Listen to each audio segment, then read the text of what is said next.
Hai guys, balik lagi bareng aku, Marcella Maria. Makasih ya kalian udah mampir ke channel aku. Jangan lupa buat subscribe, like, dan komen.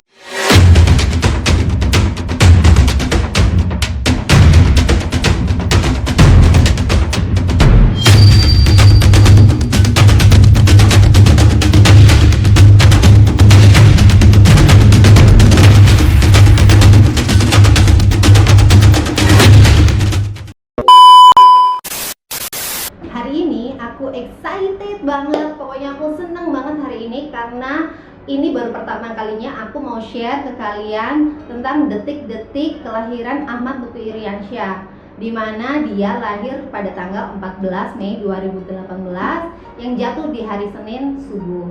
Jadi berawal ceritanya itu ketika umur kandunganku tuh 35 week, dan itu aku sedang kontrol ke dokter Effendi Lukas SPOG di Rumah Sakit Paramount Makassar.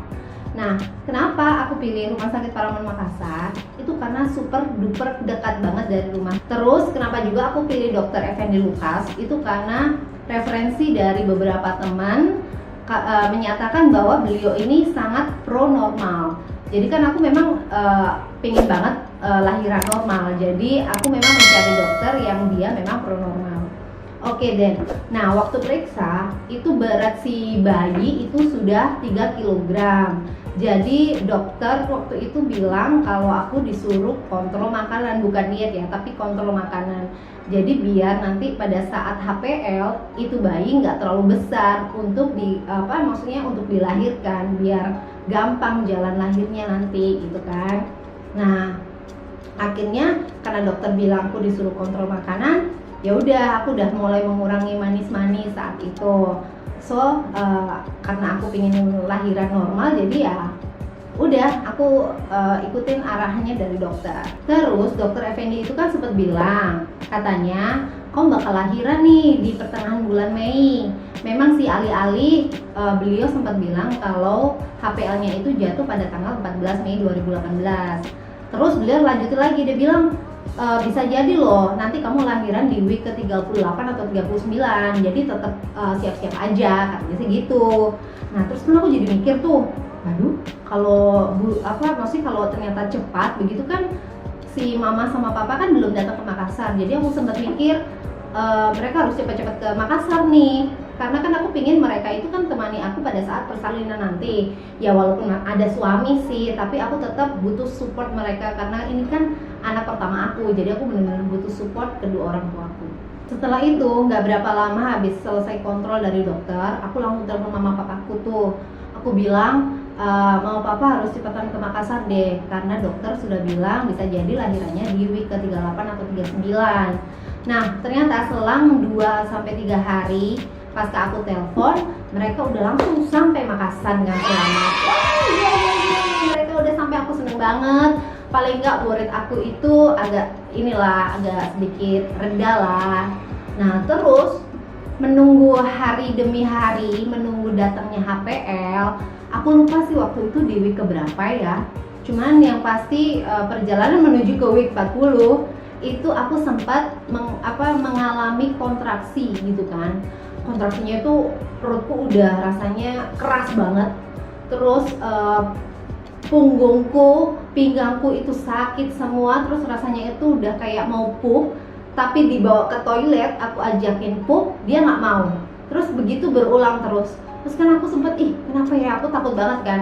Terus aku sempet nanya-nanya ke temanku yang kebetulan memang mereka sudah lahiran dan udah ada pengalaman lah. Aku tanya, katanya mereka itu kontraksi palsu. Dan aku sempet nanya mamaku juga, dia bilang juga hal yang sama. Jadi ya lumayan lega lah. 2000 years. Kemudian tibalah di masa-masa menegangkan, yaitu udah mulai masuk di week ke-40. Jadi waktu itu tanggal 13 Mei 2018, aku tuh dari pagi udah packing barang apa aja yang mau dibawa ke rumah sakit. Jadi suamiku bantu aku packing, mamaku bantu aku checklist. Terus kita juga udah standby mobil di luar garasi. Jadi kalau misalnya ada apa-apa, kita udah repot lagi kan mau keluarin mobil dari garasi dan segala macemnya. Dari sinilah aku tuh ngerasa agak aneh. Pada saat packing itu aku ngerasa ada cairan yang keluar di celanaku kan. Terus aku agak worried, ih kenapa ya? Padahal aku kan nggak kebelet pipis, tapi kok kayaknya ada yang keluar dengan sendiri aja gitu kan. Terus aku cek ke toilet. Pas aku cek ke toilet, iya emang benar ada cairan kayak bening begitu, tapi disertai sama flek gitu kan. Terus aku sempat bingung, ih apa ya ini? Apa ini yang namanya air ketuban gitu kan? Terus aku sempat nanya ke mamaku, mah ini air ketuban bukan sih? Kok ada fleknya gitu? Oh iya bisa jadi ini air ketuban. Kamu mules nggak? Katanya gitu kan. Terus aku bilang enggak kok, aku nggak mules. Ya udah cuman ya udah nggak apa-apa, dia bilang nanti kalau udah mules baru kita ke dokter, kata mama gitu kan. Ya udah aku dengerin dia aja. Terus cuman aku kan ngerasa kayak ganggu banget ya, karena tiap 2 jam sekali itu cairan keluar terus, jadi otomatis kan aku harus bolak-balik ganti CD karena aku kan nggak pakai panty liner. Dan aku berusaha untuk tetap tenang. Nah menjelang penantian kontraksi berikutnya, karena ini kan sudah week 40 ya, jadi aku sempat mainan bird ball tuh di depan TV kan, sambil goyang-goyang gitu. Karena seingatku itu diajarin banget di kelas yoga kalau fungsi dari bird ball sendiri itu banyak banget gitu kan. Selain mengurangi rasa sakit di pinggang gitu kan, dia bisa merilekskan otot-otot kita yang tegang. Terus bisa memperbesar diameter panggul kita pada saat melahirkan nanti, jadi biar bisa optimal besarnya. Terus sekitar jam 8 malam tuh perutku udah mulai mules-mules kan. Terus pas aku cek juga udah mulai banyak fleknya gitu kan, flek merah gitu kan. Terus sama cairan yang dari tadi nggak berhenti itu kan. Terus aku sempat nanya kan ke mamaku, "Ma yuk cek ke dokter yuk, karena aku takutnya ini udah pembukaan, cuman kitanya yang kitanya nggak tahu gitu kan." Terus mau aku bilang ya udah hayu katanya gitu kan. Berhubung jarak antara rumah dengan rumah sakit itu deket banget, jadi kita memutuskan untuk jalan kaki aja, karena waktu itu aku masih kuat buat jalan kaki kan. Jadi mama sama papa, aku sama suamiku kan, aku gandengan sama suamiku. Itu pun pada saat jalan itu sedikit-sedikit berhenti karena memang kontraksinya udah mulai kerasa banget gitu kan. Jadi dikit-dikit yang duh sayang sakit banget gitu, udah jalan lagi. Duh sayang sakit banget gitu-gitu. Terus udah sampai akhirnya nyampe di rumah sakit, terus dicek sama bidan, itu ternyata sudah pembukaan 2. Udah pembukaan 2, si bidan bilang, "Bu, ini sepertinya ibu baru bukaan 8, baru besok pagi sekitar jam 7 sepertinya," katanya gitu. "Nah, ibu boleh stay di sini atau bisa pulang ke rumah sambil menunggu," katanya gitu kan. Terus aku bilang, enggak lah sus, ini aja kita pulang aja karena rumah juga dekat dari sini," saya bilang gitu kan. Nah terus pulanglah kita akhirnya, itu pun dengan kondisi yang sama, kita tetap jalan kaki dengan rasa kontraksi yang sama. Ya udah nih sampai rumah, aku langsung selonjoran di kasur kan, karena aku udah kesakitan banget nahan kontraksi gitu kan. Terus pada saat aku selonjoran itu mungkin sekitar 1 jaman, itu kontraksi tiba-tiba langsung melonjak, tiba-tiba setiap 2 menit sekali itu datang dengan rasa yang sakitnya luar biasa banget lah. Sampai aku tuh bilang sama suamiku, "Aduh ya aku udah nggak kuat, udah ke rumah sakit aja," aku sampai bilang gitu kan. Terus sempat mau dibawa jalan sama suamiku, aku bilang aku nggak kuat jalan, ini udah sakit banget, aku bilang please bopong aja aku ke mobil, aku bilang kayak gitu kan ke suamiku. Ya udah akhirnya aku dipopong lah sama suamiku sama papaku kan, langsung bawa ke rumah sakit, kita naik mobil langsung cus ke rumah sakit.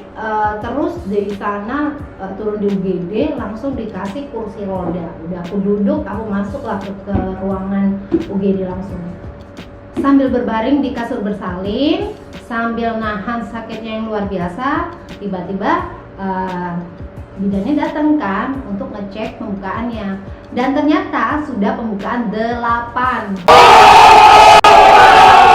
Cepet banget gitu kan, padahal tadi perkiraannya besok pagi bukaan 8, nggak taunya udah bukaan 8. Aduh, itu yang namanya sakitnya luar biasa, udah gak kebayang tuh. Terus kan bidan sempat bilang, ibu jangan mengejan dulu ya kalau ketubannya belum pecah. Jadi pada saat ibu lagi kontraksi begini, kalau ada rasa-rasa ingin mengejan itu tolong ditahan aja, karena itu belum pecah ketuban. Kecuali kalau udah pecah ketuban baru ibu mengejan, dibilang gitu kan. Jadi itu yang namanya ngerasain kontraksinya luar biasa, ya ampun, udah nggak bisa kebayang deh. Aku tuh udah sampai pegangan mamaku yang ada di situ kan, dia temanin aku, kadang mamaku kadang suamiku, pokoknya mereka berdua ini korban cengkramanku pada saat aku menahan kontraksi yang benar-benar sakit banget. Padahal aku udah mencoba untuk tenang, untuk breathe up gitu kan, seperti yang diajarin di kelas yoga, tapi kayaknya nggak ngaruh sama aku.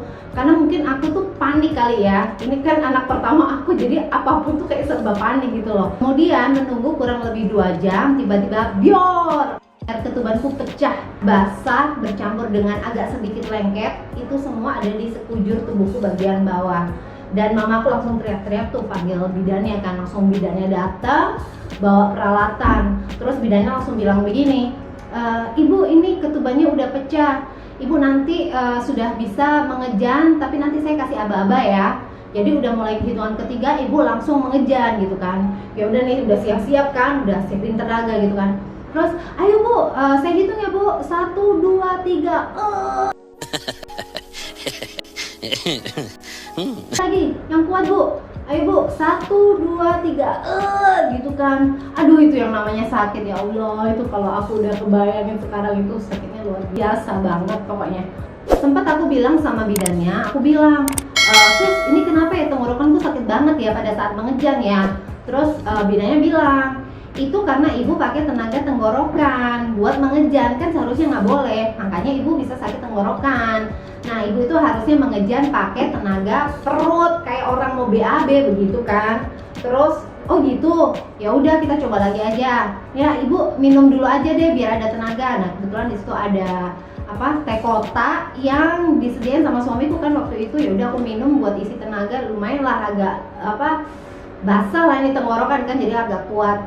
Terus udah disuruh mengejar lagi nih ceritanya. Ayo bu, 1, 2, 3 gitu kan. Kali ini mengejarnya emang benar-benar kuat lah, karena emang betul pakai yang tenaga perut gitu kan. Terus masih juga nggak keluar kan katanya. Ayo bu, 1, 2, 3 gitu. Aduh, sakit banget. Itu sungguhan makin tambah sakit banget saat itu. Dan udah bolak-balik mengejan pun itu baru kelihatan ubunnya doang. Bayangin coba, aku udah nangis-nangis saat itu karena kesakitan.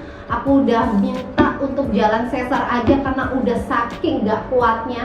Sampai-sampai nih aku itu astagfirullahaladzim, sampai aku nih ngomong ke mamaku, mah aku mau mati aja, aku bilang gitu kan ke mamaku, aku udah gak kuat, aku bilang gitu kan. Terus mamaku tuh sempat yang nyemangatin aku, dia bilang, enggak, kamu kuat, anak mama itu pasti kuat, kayak gitu kan. Pokoknya dia terus saya bilang gitu, anak mama itu pasti kuat, anak mama pasti kuat gitu kan. Ya udah, aku berusaha untuk tetap kuat kan, walaupun itu sambil nangis-nangis kan. Terus aku sempat bilang juga kan ke suamiku, ya aku udah nggak kuat ini, aku rasanya udah mau mati aja, kamu coba dong ambil jalan sesar aja, aku bilang gitu kan. Terus aku lihat suamiku tuh sempat keluar memang gitu kan, tapi kenyataannya pada saat dia balik, dia sempat bilang enggak, kamu bisa normal gitu kan. Nah, alih-alih ternyata waktu itu aku sempat tanyain ke suamiku, dia bilang dokter nggak kasih aku jalan sesar karena sayang banget, itu ubun-ubunnya udah kelihatan, jadi tinggal mengejan sekali 2 kali aja udah harusnya udah brojol gitu kan katanya. Makanya ya udah, dia tetap balik untuk nyemangatin aku biar bisa lahir normal. 2,000 years later. Mama yang sedari tadi nyemangatin aku, yang dia selalu bilang, ayo kamu bisa, anak mama pasti bisa, anak mama bisa, itu selalu bergaung di telingaku, tapi akunya tuh yang kayak menolak. Dan aku selalu bilang, aku nggak bisa ma, aku udah kesakitan banget, aku rasanya udah mau mati, pokoknya aku mau mati aja, aku mau mati aja, aku bilang kayak gitu kan. Terus mau aku bilang istighfar gitu kan. Seketika aku langsung sadar, terus aku bilang astagfirullah gitu kan. Dan mamaku di sini pun dia juga mencoba menyauti dari istighfarku. Dia bilang, ya Tuhan Yesus, Yesus tolong hamba, tolong anakku ini, katanya gitu kan. Itu karena memang mamaku kan penganut Katolik, jadi ya dia berdoanya dengan cara seperti itu. Jadi dia bergaul, kita bersaut-sautan, saya bilang astagfirullahaladzim, astagfirullahaladzim, mamaku bilang ya Tuhan Yesus bantu anak hamba, kayak begitu kan. Dan alhamdulillah tepat di jam 1.37 dini hari, alhamdulillah Nuku akhirnya lahir ke dunia. Dan itu semuanya langsung pecah, semua tangisan pecah. Aku, mamaku, suamiku, dan papaku itu pokoknya happy ending banget lah pokoknya saat itu. Sesaat setelah proses lahiran, si bayi langsung ditaruh di sini, di dadaku, untuk proses IMD, inisiasi menyusui dini. Jadi memberi kesempatan kepada si bayi untuk bisa menyusu sendiri. Nah setelah proses IMD, bayinya si Nuku langsung dibawa sama bidannya untuk dibersihkan, kemudian dibedong. Nah setelah dibedong itu langsung dikasih ke suamiku untuk doain kan. Nah sembari aku menunggu jahitan, itu anak dibawa lagi tuh sama si bidannya, entah buat diobservasi atau apa aku nggak tahu. Cuman yang pasti setelah itu aku udah ganti baju, aku pakai popok orang tua karena memang darahnya juga masih banyak banget setelah proses jahitan. Terus aku langsung dibawa ke kamar inap. Kondisi aku pasca melahirkan itu terbilang normal, cuman agak sedikit pusing karena aku nggak bisa melihat darah yang terlalu banyak bekas dari jahitan tadi kan. Jadi aku cuma tiduran aja. Oh ya, FYI aja buat kalian yang mau lahiran, please pada saat lahiran kalian jangan sampai mengangkat pantat karena itu akibatnya akan fatal banget. Itu udah terjadi sama aku dan akibatnya adalah robek, Miss Viku itu robek sampai ke anus dan itu membutuhkan jahitan yang sangat banyak banget gitu kan.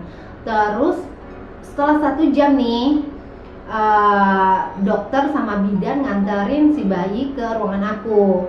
Terus si dokter bilang, ibu ini anaknya tetap disusuin aja ya tiap 2 atau 3 jam sekali.